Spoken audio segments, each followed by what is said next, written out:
Boom. We're now live. I'm Coach Mike. This is the MDM show, courtesy of MDM Canada Multimedia Group. We got a great show for you here tonight, folks, ladies and gentlemen, boys and girls, children of all ages. We have a really good show for you today. I wrote down a whole bunch of things that we're just going to gloss over for the whole encompassing thing before we get into it. So if you're looking from the whole thing, the whole view, these are the things that you need to take care of in your life.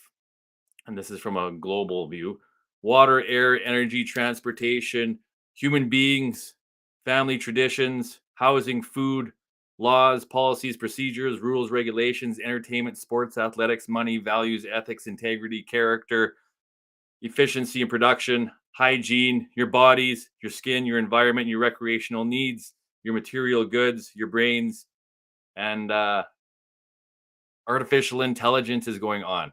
I obviously can't bring this is the issue I have, that I have all these different things, but we have to segment them out one at a time. But in order for us to plan our futures, we have to make sure that good. So we all want good futures for ourselves and our families and our friends and everybody that we're involved with. All human beings, we need to have a good future for this. So we have to be able to figure that out. I think there's two sides of the scales going on right now, where you're having these dictatorships, and socialism and totalitarian regimes that just want to control and have power over all the people. But that's not going to happen if I have anything to say about it, and everybody else that doesn't believe that that's the way to go. Socialist and dictatorships in communist countries is not the way for the world to operate. So we have to come up with an alternative to that, and people are already doing that. So we have to still be able to be free. We still have to be able to have freedom of speech, freedom in our lives, and not having the government tell us what we have to do and what we're going to be able to do. Have the ability to choose, the ability to choose, and to be able to have freedom to live and to carry on without the government telling us how we're supposed to do this. Which, it sounds like they're trying to do that, but we're not going to let them get away with it if we can definitely help it. There's going to be a movement. There already is a movement. That's what this whole I'm not going to say the word, this injection of because it doesn't even matter what went on for the last couple of years anyway. We all know what went on that changed the whole entire scope of reality. And they're continuing to try to play that narrative going forward, but it's not going to be happening anymore, folks. We're going to put a stop to that. There's lots of people in place that are going to put stops to that, and we're going to operate the world as it could be and should be and will be. So before I get started, our Father, put God first in all that we do. We got a great show for you here tonight. All right. Oh, it's hot. Busy every single, like, there's so much going on in my existence right now. It's so busy. I don't have a time to barely breathe, but that's quite fine. It's fun. It's fun, isn't it? So and more is coming. More stuff. More is here. More is here. I'm here. More is coming. More good stuff's coming down the pipeline, and everything happens. It's all going on. So give thanks. Give thanks every single day. Gratitude every single day. Be thankful for everything that you have in your life every single day. Our Father, who art in heaven, hallowed be thy name. Thy kingdom be done on earth as it is in heaven. Give us this day our daily bread, and forgive us our trespasses, as we forgive those who trespass against us. And lead us not into temptation, but deliver us from evil. For thine is the kingdom, the power, and the glory, forever and ever. Amen. Amen. Amen. Thank you. Thank you. All right, let's get back in character. Get back into character. All right. So, also going to start with again, finish the whole entire finish the whole entire New Testament, which is very exciting. So now I'm just going to pick little scriptures in the Bible that I see fitting for what I'm going to be talking about every single time. Not even just today, but just today. Here we go. So I found something here in Matthew, the book of Matthew. Jesus teaches about serving others because servant leadership, I think, is the best leadership that there is. You actually got to be able to, you just don't lead by your title or your position or how much money. You don't lead by power positions. You lead by serving others. You lead by getting out there and getting dirty, getting your feet wet, and by doing everything. The only way I myself have learned to do anything is by doing it. You actually got to get out there and do it. You just can't read the book. Um, Again, I told you I went to university. I got my business degree sitting right on there. It's a pretty expensive degree, but I learned everything I've learned by actually doing it in the real world. Because again, I didn't have a clue what I was studying or what I was actually doing until I did it in the real world. Then I can actually relate it. Now I can kind of teach a whole bunch of this stuff to whoever wants to listen and break it down to the sum of its parts to actually have it make sense. Even skating skills. Look at I've skated I skated when I was young. I skated when I was young, but again, I got a brain and I like to be able to use it. So I skated when I was young. I played hockey when I was young at a decently high level, nothing crazy. Didn't make pro or nothing like that or the Olympics or anything, but I played at a decently high level and I didn't even really try that hard and I was decent at it. So a couple years back, the community was looking to put on some skating lessons for the kids and nobody would do it. Nobody would do it. So I'm like, this is right up in my alley. It's sports. And I kind of know how to skate. I kind of know how to skate a little bit. So I went out on the ice and I broke down the skating stride, which I've never really done before. I've never broke down my stride and my skating and the I can use it with lifting weights and doing everything that has to do with our bodies by lifting weights and how the movement of the legs go, how our core works, how our back works, how momentum works. And I broke all that down to the skating stride. And then I was able to teach skating. And then I broke down how you have to move your feet in all different directions in order to like maneuver yourself on skates on the ice. So I broke all that down, programmed it into my brain, and then like I know how to teach, I know how to coach, I know how to get along with all different types of personalities. I'm really good with kids, even though I don't have any of my own. I'm good with all people. I can get along with all different personality types. So I'm just a human being. Remember, I'm not a professional. I'm not an expert. I'm not always right. I'm just a normal guy that has to get exercise this little baby up here. I like to exercise my brain as much as I possibly can and exercise my body. So it's like, long story short, nobody wanted to do that. No one wanted to put on skating lessons for these kids. And you had all these hockey players. But it's like, I'm the coach. I'm the coach. I'm Coach Mike. And I teach everybody all these other sports. It's not that hard to do. You just need somebody that um, has a passion for the game and loves teaching people and kids and whatnot. And you show them because no one shows you exactly what you need to do. You just expect that everybody knows what they're doing, even how to like, even how to. We're going over how to stop right now. So how to stop, you have to be able to like skim the ice with your skate and scrape the ice, and then create a little bit of friction with your blade on the ice and creates a little bit of slush when you get snowed and broke that down. So you have to go stationary. You got to scrape the ice with your skate because none of them can stop. And if they can't do that, if they can't do that while they're stationary, they sure are not going to be able to do it while they're moving. So we're slowly teaching them how to stop. And these kids are 5 and 6 and 7 years old, which is like sweet. Some of them, again, they're all on different levels. Some are upper higher, some are here, some are here, some are like can barely move, some can move pretty good, but they're all getting better is the point. They're all at different skill levels, but they're all listening and getting better. And it's amazing when they listen. You go here, you go here, give you all numbers. This pylon goes here, and then they give a demonstration, and they do it, and it's great. I love it. It's awesome. And I didn't know how to teach skating, but now I can teach skating to anybody. I've taught just to give them the confidence, and it's like because they feel embarrassed, and it's like you can teach skating to anybody, stick it like anything. It's not that hard to do. You just got to have a will to do it, just like all of this.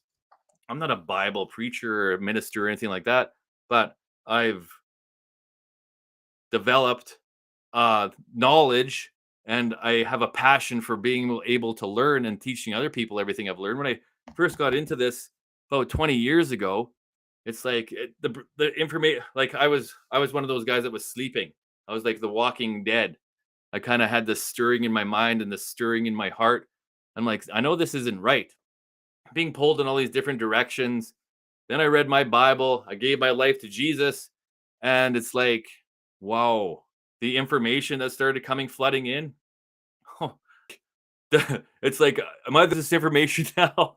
Am I the only person that knows this? It seemed like I'm the only guy on the planet that knew all this stuff. It's like because I was learning it for the first time. It's like, what the heck? How come no one ever told me about this before? And I was like, all this excitement and energy. How come nobody told me about? I got to tell everybody about this. It's like I'm just like vibrating and shit, and it's like people think you're nuts. It's like I didn't have this knowledge and wisdom and understanding, or I wasn't able to speak in front of people. I wasn't to like doing this. Like, where did this all come from? Glory to God for all of this, because He was setting me up for my whole entire life. I had somewhat of a little bit of a relationship. I believed a little bit, but I believe that I've been chosen by God to be able to help people because that's why He put us here. That's why He put us all here on earth. And that's what I believe, that I'm here to help. I'm here to help. And everybody else is here to help.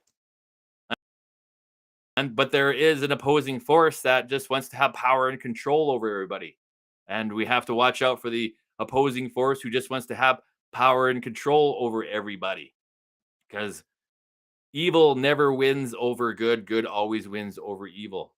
So without further ado, that was just an example that if you set your mind to something and you believe in it and you have passion for it, and you have God as your partner and your friend and your best friend, and you build that relationship with you, you can do whatever it is that you set your mind to.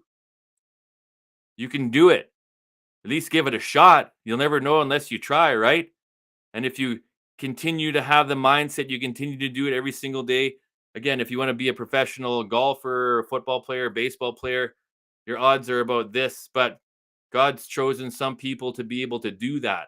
But you can't give up. You can't give up and just say, "Oh, I tried a couple times, it didn't work." You got to put you got to put the whole kit and caboodle. You got to put everything into it. And if you don't, "Oh, I tried that a couple times, or I tried it." No, you didn't. What did you try, like a couple times? You think you're going to be given everything? It's like your whole life has to go into it. So unless you put your whole life into it, it's not going to happen. So you can't just say, oh, if you put your mind to it, you actually have to take actions every single day for a long given period of time, hours and hours and hours and hours behind the scenes here and there. And you have to continue. And there's still no guarantee it'll happen. But if you don't do anything, then for sure it's not going to happen. Cover today after I read this is let's go. We're going to go housing. Housing. We're going to go with money, and we're going to go with traditional family. The traditional family. We're going to go with those three guys here today. Traditional families, money, and housing. Those are three good ones. And there's a whole but there's values, ethics, integrity, character. Those are four just in themselves.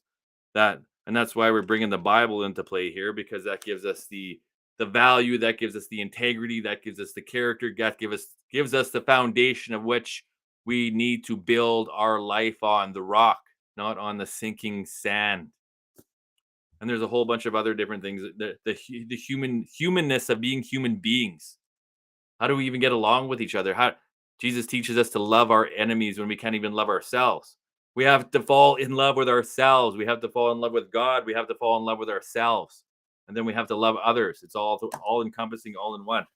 So a servant, how this all started, Jesus teaches about serving others, servant leadership, about being a servant leader. You got to get out in the trenches, and actually, you can't just sit in your ivory tower and you go do this and you go do this and you do this and I'll just sit here and I'll fan myself and eat grapes and just sit there, and That's not how a real leader is, at least in my book anyway. They got to lead, get out there, show you and teach you and be there with you and back you up and get out there and do it. Get out there and do it. So here we go. As Jesus was on the way to Jerusalem, he took the 12 disciples aside privately and told them what was going to happen to him. When we get to Jerusalem, he said, the Son of Man will be betrayed. Oh, no, sorry. But he's just telling them, no. So this is verse 20, chapter 20. Teaches about serving others. That's him predicting his death. But they didn't really believe him. They didn't get him. Then the mother of James and John, the sons of Zebedee, came to Jesus with her sons. She knelt respectfully to ask a favor. What is your request? Jesus asked. She replied, in your kingdom, will you let my two sons sit in places of honor next to you, one at your right and one at your left? But Jesus told them, you don't know what you are asking. Are you able to drink from the bitter cup of sorrow I am about to drink from? Oh, yes, they replied, we are able. You will indeed drink from it, he told them, but I have no right to say who will sit on the thrones next to mine. My Father has prepared those places for the ones he has chosen. When the 10 other disciples heard what James and John had asked, they were indignant. Jesus called them together and said, you know that in this world kings are tyrants, and officials lord it over the people beneath them. So among you it should be quite different. Whoever wants to be a leader among you must be your servant, and whoever wants to be first must become your slave. For even I, the Son of Man, came here not to be served, but to serve others, and to give my life as a ransom for many. So you must be able to serve other people, bring value to other people if you want to be a true leader. I've done this my whole entire life. I've served from the bottom up. Most of my positions that I've held have been at the bottom. So I've served from the bottom up. I've instilled positive change. Not only it wasn't just me, but I've led from the bottom up. I didn't need a title. I didn't need a title to lead, and I think God's given me a purpose, purposely not to have a title, even though, yeah, yeah. I'm not even gonna say. I'm not even led. I've led with no title whatsoever, and everything gets done and even more just by being a servant leader, just by being a leader with no title. That's a book. There's probably a book out there. The leader with no title. That's me, no title. Although I call this the MDM show, I'm Coach Mike, and this is the MDM show. I've put a label on it, but again, with all the positions I've held, servant leadership will get things done every time. You just can't sit there and sit at your desk on your throat and say, okay, you do this, you go do that, you go do that over there, and I'm just going to sit here and tell you what to do. If you're doing that, that's not going to work for you. It's not going to work because people are going to resent you. You go do that, report back. I want to make sure it's done properly. Make sure it's done properly, and don't spend a whole bunch of money and get it done. Get it done as fast as you can and as best as you can. Because if you don't, you're going to get punished. So if that's what you're a leader, then no, you're not. It's not going to last very long, because people are not going to stick around for that. You have to, if you're going to go tell somebody to do it, go there and do it with them. Show them how to do it and do it with them. Show them how to do it and show them that you actually care about the project that you're doing, and spend some time with them and get down in the trenches and do it with them. That's what I believe a real leader does. That's what a real leader does. So, how are you going to plan your future? How are you going to plan? Do you even have a plan for your future? Have you ever heard the old adage, if you fail to plan, you're planning to fail? So if you fail to plan, you're planning to fail. The wind will just blow you at you're going to go, because you got no focus, you got no direction, you got no path. So pick a path and set some goals. One of these days, I'm going to do just a straight workshopping, but I'm just setting you up that none of this is going to be free. This isn't all going to be free for you. It's gonna come at a cost. It's gonna come at a cost to you. But I can guarantee you without a shadow of a doubt that if you follow a simple formula, if you follow a simple formula, achieve whatever it is that you want to achieve. That's what they call the science of achievement. So you can write your own formula for whatever it is that you want to achieve. And then it becomes a formula. Then you just fulfill the formula. This plus this plus this plus this plus this plus this equals this, and you get it.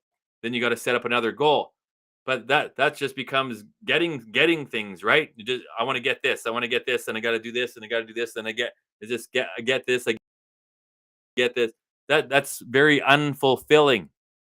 Unfulfilling. So then you have to have not only the science of achievement, then you must have what they call, I think Tony Robbins coined these phrases. I'm not sure 100%. The science of achievement, and then he calls it the art of fulfillment. So, what is really going to fulfill you in your life? What really fulfills you and your life? What really, the thing that I've only found is God's been the only fulfillment in my life all across the board, now into eternity. That's the only fulfillment that I have only really truly felt. Other in episodes of real life here, sitting in the things that fulfill me don't cost a thing. And they're already out here, just like spending time with friends, laughing and enjoying each other's company. That doesn't cost anything. Just sitting out and going for a nature, that doesn't cost anything. Just sitting there reading a book, that doesn't cost anything. Maybe the book might cost $5 or $10 or $20 or whatever it might be, reading a book. Or just doing something you enjoy, skating on the rink, going for a run. Doesn't cost anything, but it's very fulfilling. Very fulfilling. What fulfills you? What really fulfills you, and is it healthy for you? Is it good for you? Is it something that is going to make you healthier? Healthier as a human being? Is that something that you're looking into? So are you planning your future? Or do you even, maybe you don't even know how to plan your future? You are the writer, you are the director, you are the producer, you are the creator of your whole entire life going forward, because nobody's going to do it for you. Nobody's going to do your life for you. Even if you believe in God and you have a relationship with God, your Bible, and you go to church, but you just, again, if you just sit here on your throne and you believe in God, you have a relationship with God, you go to church and you sit here on your throne and don't do anything, nothing's going to happen. You got to get out there and you got to get out there and do some stuff. You got to go out there and do the things that you really, really, really enjoy. The things that, again, let me rephrase that. You have to do a lot of the things that you don't enjoy. Do a lot of the things that you do not enjoy and get really good at them. Excuse me for a second. Let me have some water. So you have to get really good at doing the things that you do not enjoy.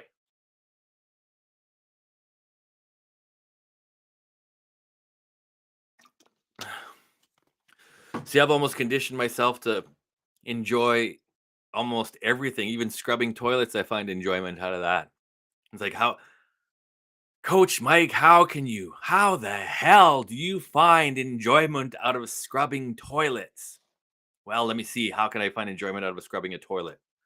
Let me see how can I find enjoyment out of scrubbing a toilet?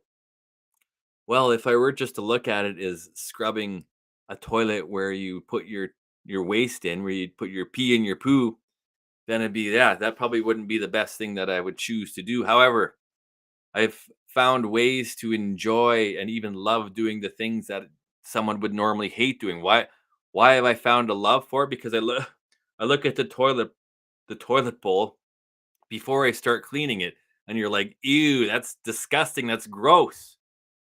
But you're not supposed to think that. You don't even say that. Just look at it. Yeah, it doesn't look that good right now, but just wait. wait till I'm done with this. It's gonna look like beautiful. It's gonna look so good because the way it looks right now, it doesn't look that good. But when I'm done with it, it's gonna look super good. So the result that you produce by doing the things that you don't like to do is going to be a lot better than if you don't do the thing that you don't like to do. So the result that I produce when I do the things that I don't like doing, I love the result. That's how I look at I love the result, and then I might not necessarily enjoy the process of it, but if I find a way, just like lifting weights, I know that by lifting weights and doing my cardio stuff and doing my stretching, there's pain involved. And sometimes it does suck and you have to push yourself beyond points of pain. But you know that your body is going to react positively to it because you get more energy, the brain works better, the body looks better, the body feels better, and the body moves better, and the skin looks better, the blood vessels look better, everything's moving better. But you got to put yourself through that pain, something that you might not necessarily enjoy at the time, but you enjoy the result. You enjoy the result of the pain that you're putting yourself through, if that makes any sense. So you do have to put yourself suffering through consequences and all these different trials and tribulations. If you proactively put yourself through it, if you proactively put yourself through it, then life just doesn't do it to you without you knowing about it. So you can kind of put the pre-pressure on yourself by proactively doing it. It's like even saving money or investing money. It might, or even food money, looking after your body. There, there's certain things. So if you just spend, max out debt, max out debt, max out debt, that's pretty simple. That's pretty easy. However, if you discipline yourself, this is where the self control and self discipline comes into play. And you have, say, you have two credit cards, you have a credit line, you have an overdraft, and they're all maxed out. And you have like couple hundred bucks in the bank. You have a, let's say you got three bank accounts. Excuse me. You got three bank accounts. You have an overdraft. You got two credit cards, and you have a credit line, and everything's maxed out. Let's say, and then you have a mortgage. So, and then you have to figure out how much money you have coming in. We call that a revenue source. If you have one revenue source, the more revenue sources you have, the better. The more cash flow sources you have, the better. So one, it's good. One is just everyone should have one. If you don't have a job or you don't have a revenue source, then you better start pulling up your panties, pulling up your pants, pulling up your gotch straps there, babies. Because if you don't have one revenue source, then maybe you're using other people. You're using other people's money, and that's not good either. That goes back to our ethics, our values, our integrity, our character. If you're using other people for their money, you might want to look at yourself in the mirror and say, am I really a good person? The only reason I'm hanging around these people is because they have a whole bunch of money and they're paying for my life. They're paying for my accommodations. They're paying for my food. They're paying for my transportation. They're paying for me to live basically, and I'm just sponging off of them. Am I really a good human being? Or am I providing for myself? Am I putting in an honest effort where I can provide my own clothes? I can provide my own food. I can provide my own shelter. I can provide my own transportation. So once you start to become, and this is where parenting comes into play. So parents, if you don't teach your kids this, they're never going to learn it. I guess I can't say that. Parents, if you don't teach your kids this, it's going to be, I can't say they're never going to learn it. However, you're going to make it a lot more difficult for them to be able to have these values, these ethics, this integrity, this character, the efficiency and production that is needed to be able not only to survive in life, because it seems like the system has set us up and the government sets us up, and they only set us up to barely survive. What if the governments, and but this, I can't say it'll never happen, but it could happen. Somebody's going to do this, and we can do it for ourselves. What if we're set up to not only survive but thrive? I believe God wants us to thrive and live in abundance. But first of all, we have to have an abundance mindset. We'd have to have an abundant, our blueprint would have to be of abundance and significance, not of lack, scarcity, and fear. Abundance, significance. You always have more than, you always have more than enough. You always have more than enough. You always have, there's always plenty. There's way more than plenty to go around. Way more than plenty to go around. You don't have to like hoard everything. This another great story that I just saw from The Chosen in the season finale of season 3, episode 8 is Jesus took 2 fishes and 5 loaves of bread equals 5,000. Impossible math. With Jesus, you can do impossible math. So it says 2 plus 5 equals 1,000 or 5,000. 2 plus 5 equals 5,000. When does that ever happen? They had 2 fish and 5 loaves of bread, and they fed 5,000 people, and they still had enough left over to feed even more. So that's exactly what God does in our lives when we have faith. Because everyone, he said, you have to have faith in order for this. It's your faith. It's your faith that heals you. It's your faith that gets you past the things that you might not necessarily think you can get past, because your faith, your strong faith to believe that this will happen and this will go on. Faith. So how is your faith? How is your faith? And then you have to take action with your faith. Because he said, do you guys believe this? He said, go get some baskets. Go get baskets. Go bring me, I think, 10 or 12 baskets and fill them all with what we have right now. And then boom. So they had to take action. They can't just stand there and have faith. Okay. You can't just stand there. You have to take action. Action and faith together are beautiful. And massive action with massive faith, because God says you only need faith the size of a grain of mustard seed. And then that'll grow into a huge tree. So faith with massive action will get you to where you need to go. So what kind of life are you planning? If you're in major debt right now, figure out a plan. If you have one revenue source, try to get 2 revenue sources, try to get 3 revenue sources, try to get 4 revenue sources if you can. Yeah, you have to put in the time, you got to put in the effort, you got to put your skills at work to pay down all that debt. And you have to believe that the debt's going to get paid down.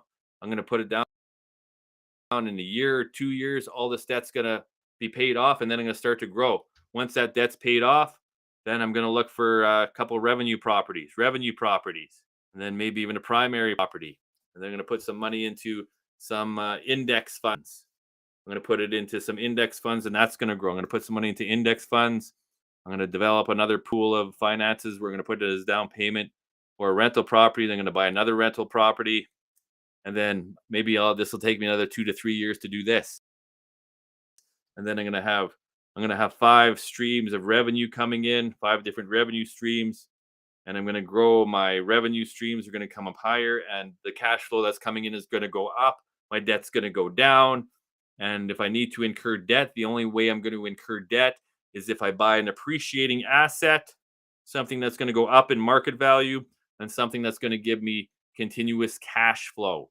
So the only time that I would even consider going into debt, and there's 2 different schools of thought in this, that you should not have any, you should pay off all your debt, pay off all your mortgage, have 0 debt, and then start investing that are going to increase in market value and have cash flow, extended cash flow.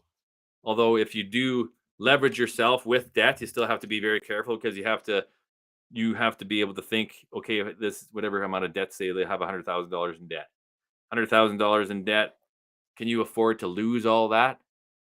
It's almost a form of gambling. So if you go into debt to buy this, you're hoping that that'll appear like everything's going to go up in value, cash flow.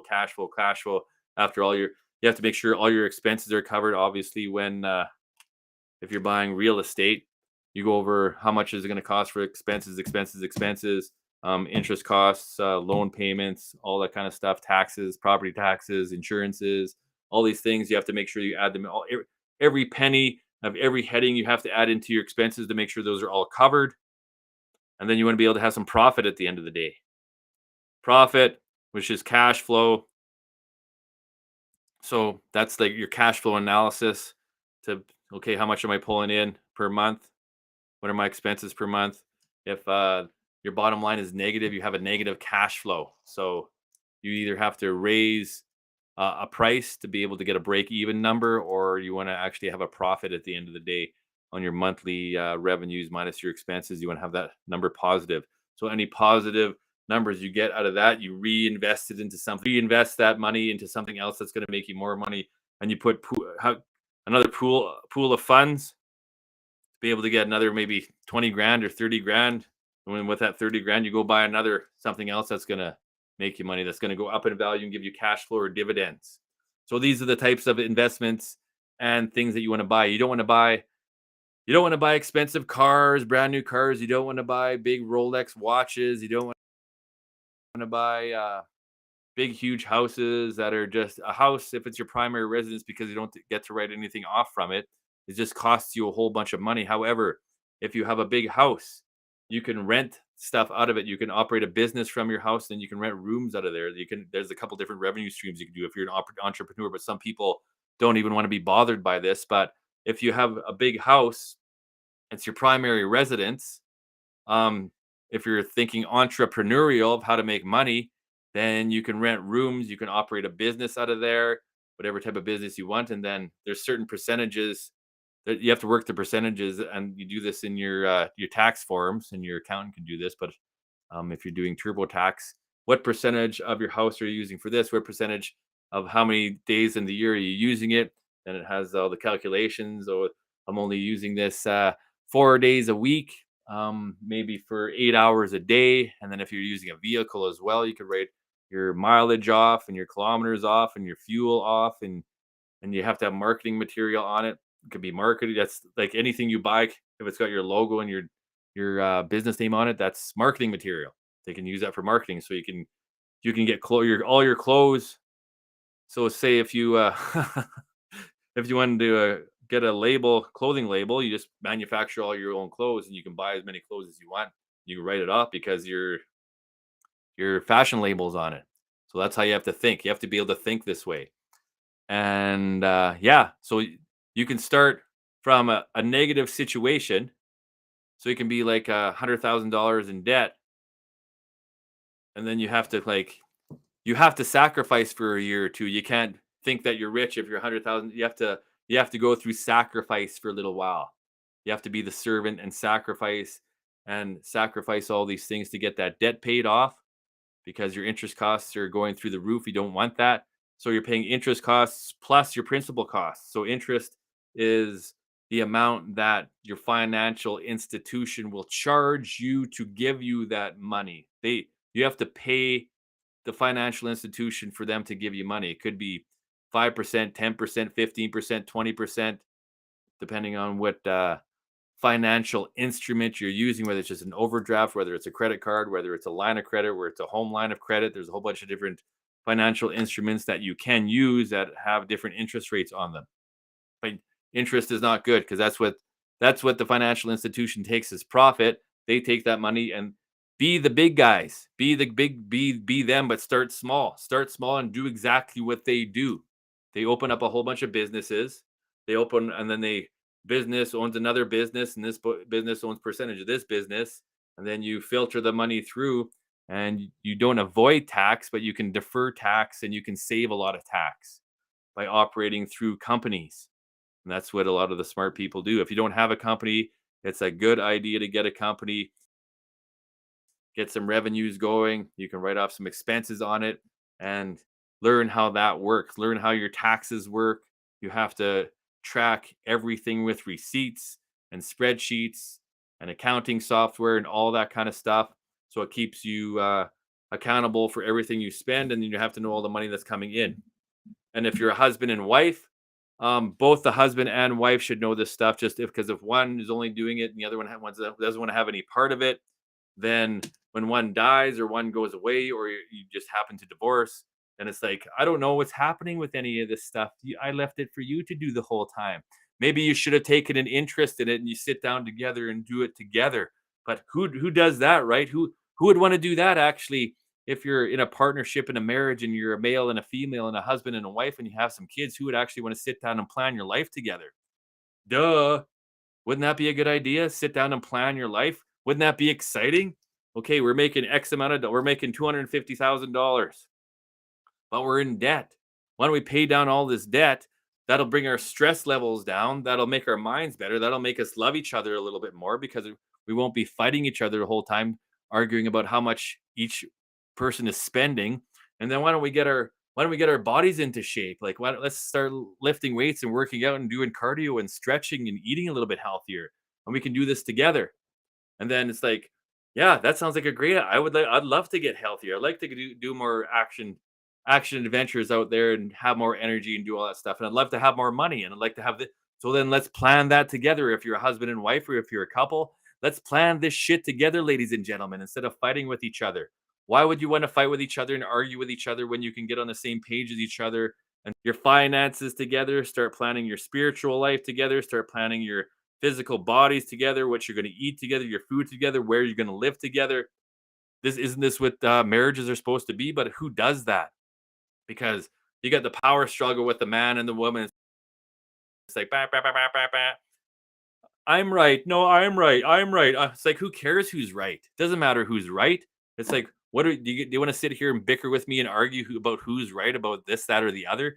No, we have a life to live. We want to enjoy our life. So let's figure this out. Let's figure out our finances. Let's figure out our home, where we're going to live. Let's figure out anything that we need to fix in our home. Let's figure out our kids, how we're going to raise our kids. Let's figure out where we're going to go for vacations. Let's figure out what kind of revenue streams we want to bring in. And let's do this instead of sitting there bickering, having, um, doing all that crap. Sorry, I'm just stretching my neck. I need a massage. Ugh. Ah, yeah.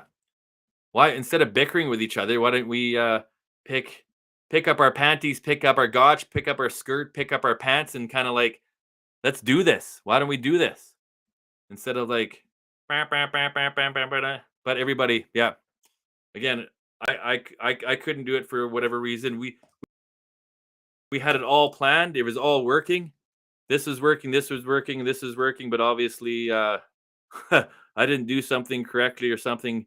Everything was going like exactly, but all of a sudden it's like, but you, yeah, that's okay. But I'm going to start this again. I'm going to start this on my own. And if a woman happens to come into this equation, great. And if she doesn't, great. So I'm just going to full steam ahead from where I'm at right now. I'm doing exactly what I'm teaching here right now. I'm starting from a negative position. I was in a highly, highly positive position. So I'm going to show you that God does exist. I'm going to show you that this stuff works. So I'm starting from a highly negative position right now. That's where I'm starting, but I'm doing exactly what I'm teaching here right now, and it's going to be working. All planned out. I'm planning my future. I know exactly where it is I'm going. I know exactly what I need to do to get there, and I'm doing the actions every day. Yes, I'm screwing up. I'm not perfect. I'm not a professional. I'm not an expert. I'm not a priest. I'm not a pastor, but I know exactly what I need to do to because I already did it once. I already did it once and it all happened, but the hurricane came and so I don't have to rebuild. And God's just strengthening me for what He has in store for me going forward.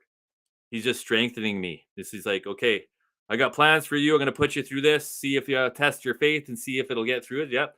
Glory to God in the good, glory to God in the bad. So, like I say, I'm in a negative, highly negative position right now myself. And I was in a high end positive position, but God put me into this negative position, maybe from some of the actions that I've done. I'm no angel myself. Highly negative position, but I'm going to get myself out of it. Glory to God. I'm going to be in a highly positive position after this. And it's going to be even for, if you watched all my reels, I've had a pretty damn good life so far. I've loved it so far. I thought I was going to die back in 2017 when I got cancer. I said goodbye to everybody. It's been a nice life. It's been nice knowing you. But da, da, da, da. It's like I thought I was done, but then God gave me another chance. But do said that from that, and then okay, see if your faith is still. Well, we'll put you through a divorce now and wipe out all your financial gains and all that. It's like, okay, glory to God for that. Thank you, God, for that. Thank you very much, God, for that. Glory to God for that. You're not gonna get negative.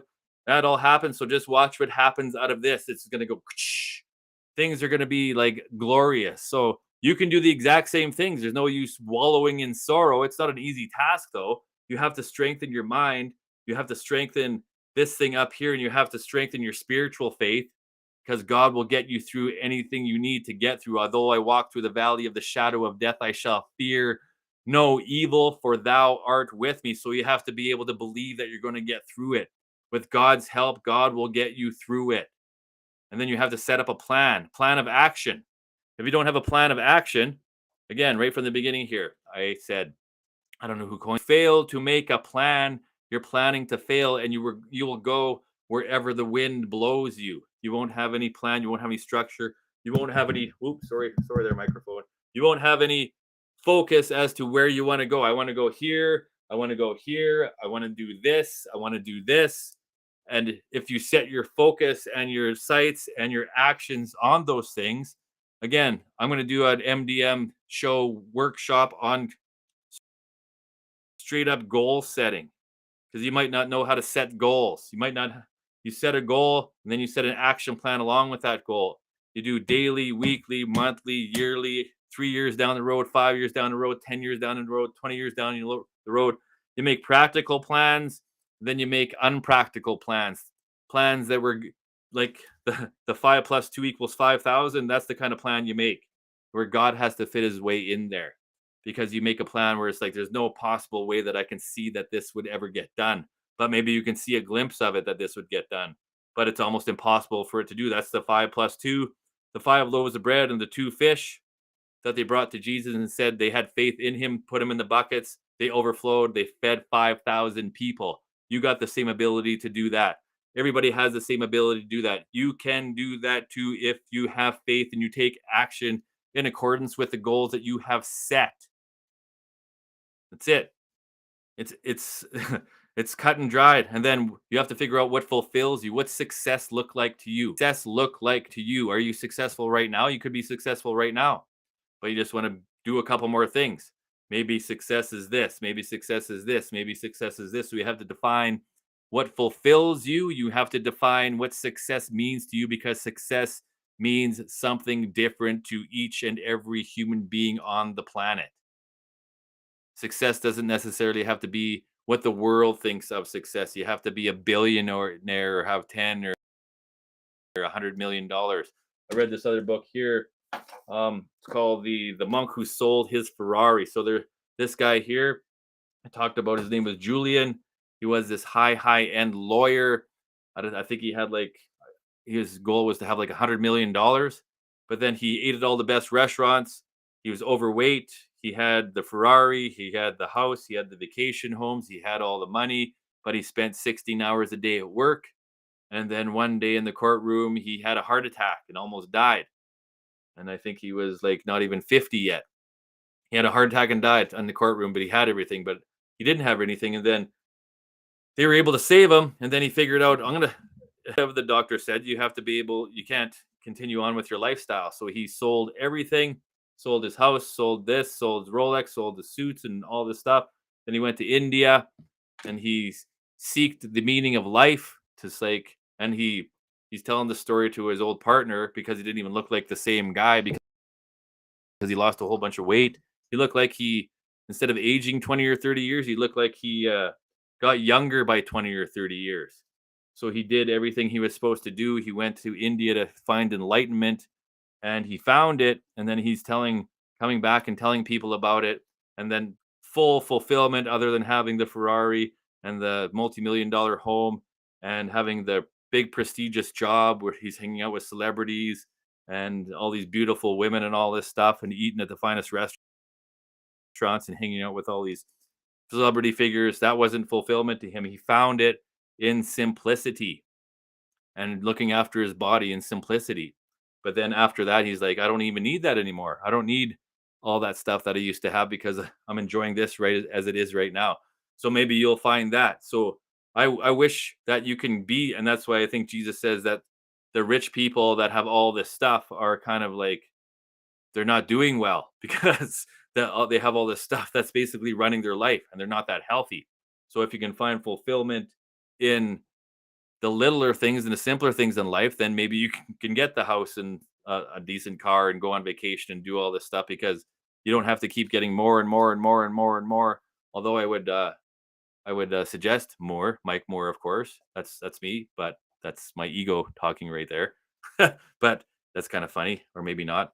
So yeah, that's just an example of that. So if you want to get $10 million, if you want to get a 10,000 square foot home, if you want to get a Ferrari or Lamborghini or a Rolex or a beautiful wife or a super beautiful man. Oh yeah, here's another today. So have you heard of this new store they're opening up over here in Alberta? There's this husband store, a man store. It's got 6 floors to it. 6 floors at this store of where you can go shopping for a husband. You can go shopping for a man. So 6 floors, and you only get to choose where you want to stop on the floors. But if you could keep going up floors, but you can't go down a floor. So on the first floor, it says that the man is beautiful and gorgeous. He's absolutely gorgeous. And then so the woman goes to the first floor, says, "Oh, that's it. I'm going to go up to the second floor." The first man, he's just absolutely gorgeous. So second floor, that second attribute says he's gorgeous and he's great with kids. So then, oh, that's great. It's like I got 4 more floors to go and see what kind of husband I can get. So I got a beautiful, gorgeous husband, and then second floor gives him he's great with kids. I go to the third floor to see what kind of attribute I can get from that. So the third floor says, oh, he's a great cook. So he's a great cook. He's gorgeous and he's great with kids. It's like, whoa, that's a pretty good band. That's great. So okay, let's go to the floor. Let's press my luck and see if I can go to the fourth floor. So the fourth floor says he's got a high-paying job. He's got a high-paying job. It's like, yes. The woman's like, yes. That's 4. I've gone 4. So he's got a high-paying job. He can cook, and he's great with kids, and he's absolutely gorgeous. So she's like, okay, I'm going to go more. So I got 4 attributes right now. Let's go for the fifth one. Fifth one. So on the fifth floor, he says the fifth floor. Oh, he's highly romantic. The majority of the time, he's highly romantic and highly sexual. The majority of the time, he's like, yes. She's like, yes. This sounds like the best husband ever. So he's highly romantic and highly sexual. He's gorgeous. He's a good cook. He's good with kidding jobs. So that's the fifth floor. She's like, that sounds pretty good to me. But let's go to the sixth floor, see if we can get another one. Go to the sixth floor and see if we can get one more attribute because that's not enough for me. So she's like, I got a husband right now. If I go to these 5 floors, he's gorgeous. He's a good cook. He's got a high-paying job. He's great with kids, and he's highly romantic and he loves sex. So let's go to the sixth floor so we can get something else.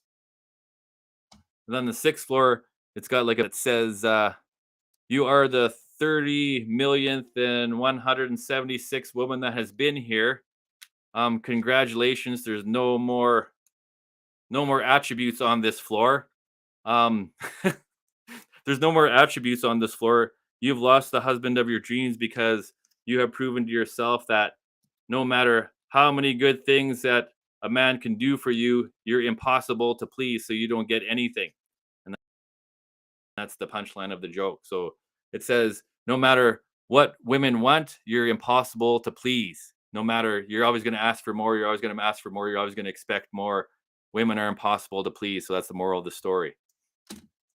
I'm sure all the women will love that story. Guys might like that story. They can be able to relate to that story too, because you're impossible to please no matter what we do for you, no matter how much money we have, no matter what nice car we give you, no matter what nice house we give you, how much love we give you, how much sex we give you, how much whatever we give you, you always want more from us. So it's like, maybe you should lay off us a little bit, or maybe, I don't know.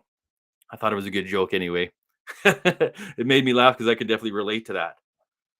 So we are almost an hour into the show. I hope that you got something out of this. So what's the moral of the story here today? Plan for your future. The future will plan for you. The future will kind of mold. That's why, again, the Bible says, do not let the world shape you into its mold. You can mold your future. You can mold your life. You're the producer. You're the director. You're the creator. You're the main actor. You get to kind of have the life that you want. And if you don't believe that, go back on your life to where you're at right now and how you've thought your life and what you've thought up and the actions you've taken. You're exactly where you are right now because of the actions you did or did not take and from the thoughts that you thought about where you would be. You're exactly where you thought you would be with the actions you took or did not take. So going forward, if you know that you can direct your life, if you can go where you want to go and be where you want to be and have what you want to have and live the life that you want, you have to exercise self-control, you have to exercise self-discipline, and you can get there if you do follow the pattern like we were talking about before, the science of achievement. So figure out the formula. This is where goal setting comes into play, and we'll do another one of these down the road. This is where goal setting comes into play, where you figure out the formula how to get whatever it is that you want to get. So weight is a good one. Is like, okay, say you weigh 190 pounds right now. You want to get down to 110. So how do I do that? Well, you have to exercise, you have to eat properly, you have to drink lots of water. You actually have to believe that you can get down to that weight. You have to have faith that you can get down into that weight. And you have to have faith that you can sustain that weight, sustain that lifestyle to be able to weigh 160 pounds and sustain that. So you put into your equation lift weights, plus do cardiovascular, plus do stretching, plus do yoga, plus eat good foods, plus, and then you can obviously break this down into other components. Weightlifting, you can break it down to doing arms, legs, calves, and all that with sets and reps and whatever it is you're going to do. You got to break that down and get a formula for that. And then in your nutrition plan, that's got another formula to it. Water, you can have 1, 2, 3, 4 liters of water per day. That's another formula for that. And then mindset, make sure your mind is exercised as well. That's another formula for that. So figuring all these formulas, you put them into your system and voila, over a certain period of time, you will go from 190 pounds down to 160. Your energy levels will skyrocket up. You'll be able to be more efficient and more productive in your day-to-day lives.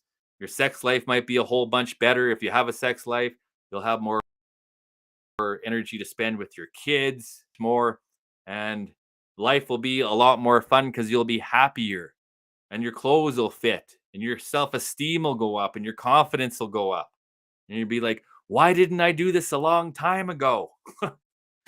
Okay, that's about all I got for today. We're almost just under an hour. This show is meant to help each individual out because each individual can do whatever it is that they want to do with a plan in place to be able to do it. Obviously, if you want to be an Olympic boxer or an Olympic or a professional, whatever it may be, your odds are a lot slimmer, but I don't want to stop you from trying to achieve your goals, depending on the amount of effort you put in, the amount of skill level you have, the amount of sacrifice you want to put in, the amount of self control and self discipline you have. You have to pay a large price, a larger price for the things that are larger on the scale, but they could be achievable for you. I don't want to say that you can't do anything. Don't let anybody ever tell you that you can't do something. If you do, if you do all these things, you have a better shot at getting there than you do if you don't do anything and just said, "Oh, I wish I could have done this, or I wish I should have done that, or I should have done this, or I could have done this, or I had the ability to do this." 10 years go by, 20 years go by, 30 years go by, and you're like, "Oh, and I didn't even try to do anything." So it's like, whoa. And then you see all these other people doing all this other stuff. It's like, well, why did they do all? Why were they be able to do all that? Where I just sat here. Well, you could have done it. You could have done it, but you have to be able to take actions. You have to have the belief system. You have to have the faith system. You have to have the mindset. You have to be able to instill all these programs into yourself, or else it's like you'll just sit there and continue to do the same thing, think the same thoughts, do the same things, think the same thoughts, do the same things. You have to open up your creativity, open up this brain up, and you can have endless possibilities for where you want to go, who you want to be, what you want to do. You can be whatever you choose to be, especially in today's society. But be careful who you choose to be. Choose to be the highest and best person version of yourself. Try to achieve that. Don't try to be a dog or a cat or something stupid like that. That would be my advice to you. Don't be like, yeah, don't Don't make something stupidly confusing. The traditional family has a male and a female, and then they have children. Back to traditional family values. There's a male and there's a female, and then they have children. That's how it's supposed to be. That's what we're trying to program in, not like 100 different genders and 100 different sexualities and all this other crap that's going on. That's not how it's supposed to work. Although we still have to love each and every human being as they choose to be. God teaches us to love our enemies. God teaches us to love all human beings because maybe they got something going screwy on up here, emotionally on up here, that this has to happen. So that doesn't have to be you.